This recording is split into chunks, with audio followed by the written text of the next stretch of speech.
It's pretty wild to think about, but can one single Greek word really settle the entire complex debate about the timing of the rapture? Well, that's the exact claim we're putting under the microscope today. The word is apontesis, and for some it changes everything. And you might be surprised how many people would say yes. Their entire case, it really hinges on this one word, apanthesis. So how exactly does that argument work? And more importantly, does it actually hold up to scrutiny? Let's find out. We're going to approach this like a linguistic investigation. First, we'll lay out the one-word argument so we know exactly what we're dealing with. Then we'll examine the word's core meaning and test its usage patterns across the Bible. After looking at the bigger picture and what the experts say, we'll reach our verdict.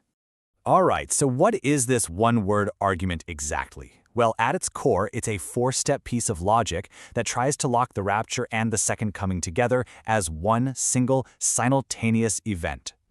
So when you look at it laid out like this, it seems pretty logical, right? It's all based on this ancient custom.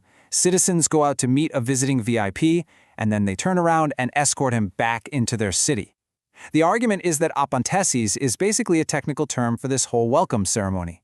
But here's the catch.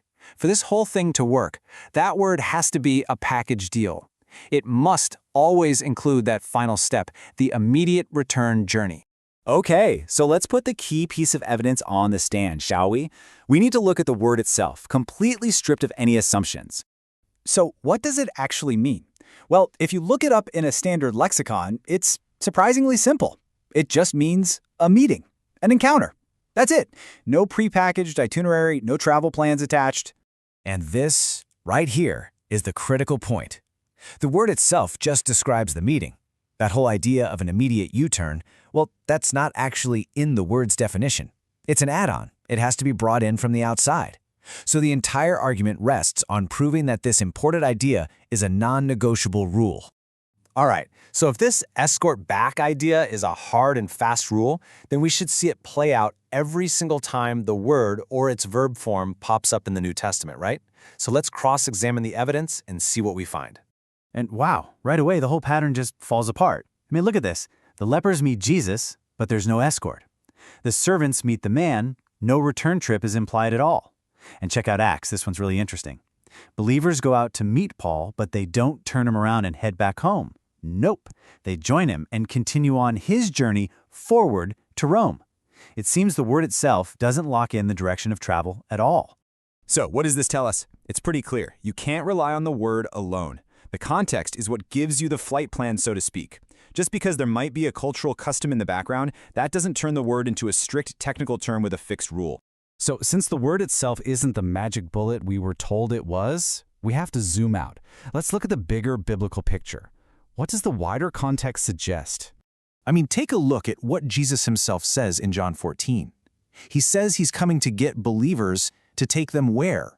To myself, so they can be where he is, in his Father's house. Now, doesn't that sound a lot more like a journey to a destination in heaven, rather than a brief meet and greet in the sky followed by an immediate U-turn back to earth? And it's not just that. Think about these other huge theological events, things like the judgment seat of Christ or the marriage supper of the Lamb. These are widely understood to happen in heaven. So where do they fit? It's really hard to squeeze them into a timeline where believers just pop up into the air and come right back down. The timing just doesn't seem to work. Okay, so that's the biblical data. But what did the experts say? The people who spend their lives studying Greek? Well, it turns out there's a pretty strong scholarly consensus here. Scholars who study this extensively, like Thomas Ice, basically say the same thing we've been saying. The idea of an automatic, immediate escort back to Earth is something that's being imported into the word. It's not something the word itself actually demands. And what's really fascinating is that even scholars who do see a cultural echo of a dignitary's welcome, even they admit that the passage in 1 Thessalonians never actually says believers return to earth.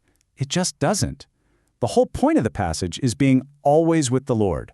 The word itself doesn't tell you the next stop on the itinerary. Okay, so after looking at all the evidence, it's time for the verdict on this one-word argument. And the verdict's pretty clear, isn't it? The conclusion that believers immediately return to earth isn't found in the word apanthesis. It's a meaning that's been forced onto it. The word simply and beautifully points to that incredible moment of meeting the Lord. And really, this is about more than just one word. It's a great reminder that you can't hang an entire massive theological doctrine on a single word. It just can't bear that weight. A careful, honest interpretation has to look at everything: the language, the context, and the whole story of Scripture. Which really brings us to the big takeaway here, doesn't it? If one word isn't enough to solve these big questions, then how should we be approaching them? What larger patterns in the text should be our guide? It's a great reminder to build our understanding on the whole story, not just on one convenient piece of the puzzle.